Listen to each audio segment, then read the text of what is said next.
ঘটকতালি হচ্ছে একটা মহান পেশা। এই মহান পেশা যারা মহান ভাব দেখে তারা হচ্ছে বড় মনের মানুষ। বাজারে যে জায়গাতে ঘটক নামে পরিচিত আমাদের চাচা, মোকসের চাচা অনেক দিন ধরে ঘটকতালি করে, তার বিষয়ে আমরা জানতে চাই, তার বিষয়ে বুঝতে চাই আসলে সে কতদিন ধরে ঘটকতালি করে যাচ্ছে। সেই বিষয়টা তার মুখ থেকে আমরা শুনতে চাই। চাচা, আপনি হচ্ছে কতদিন ধরে এই ঘটকতালি পেশায় আছেন? আমি মোটামুটি 30 বছর থেকে এই পর্যন্ত এই পর্যন্ত বিয়ে দিয়েছি 158টা। 158টা বিয়ে দিয়েছেন, এর মধ্যে কি কোনো বিপদ আপদ আসেনি? বিয়ে দাও দুই একটা হয়তো ছাড়া হয়েছে, সেটা আমার দোষে না, ওরে দোষ। আমার দোষে কোনো মেয়ে ছাড়া হয়নি। এক কথা, আমি ন্যায্যভাবে চলি, এক কথা মিথ্যে বলে বিয়ে দিই না।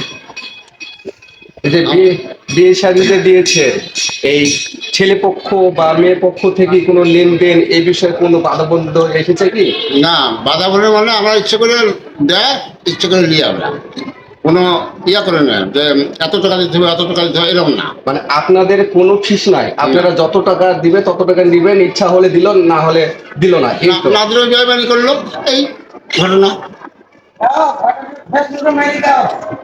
তো আপনি তো 30 বছর ধরে বিয়ে শাদী দিয়ে আসছেন, প্রথম দিকে যে পাত্র পাত্রী বিয়ে দিয়েছেন তাদের তো ছেলে মেয়ে হয়ে গিয়েছে, তাদের আপনার সঙ্গে দেখা হলে কেমন আচরণ করেন এবং ভালোবাসা জানাই একটু আমাদেরকে জানাবেন। কেমন ভালোবাসা আমি জানায়? কথাবার্তা কয়, খুব একটা ভালোবাসা নাই।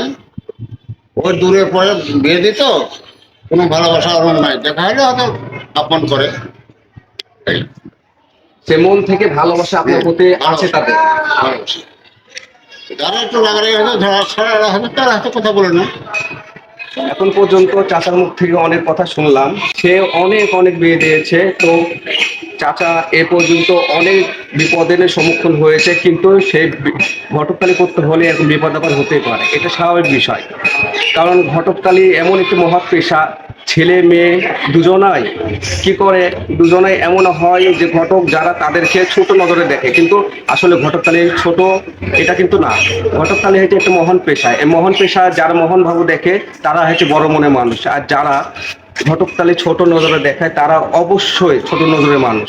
কারণ তাদের মাধ্যম ছাড়া কখনো বিয়ে শাদী সম্ভব নয়। বিয়ে শাদিতে হলে তাদের মাধ্যমটা লাগবে, তাদের মাধ্যম ছাড়া কখনো কেউ বিয়ে শাদী দিতে পারবে না, এটাই সত্য, এটাই বাস্তব।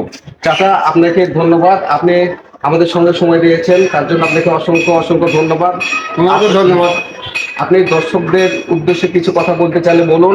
আর যদি বিয়ে শাদীর বিষয়ে জানতে চান, আপনারা ধোয়াপাড়া বাজারে চলে আসবেন, মোকসেদ চাচার চেম্বারে। তিনি হচ্ছে সবসময় এখানে থাকেন, খোঁজ করলে পেয়ে যাবেন। আসসালামু আলাইকুম।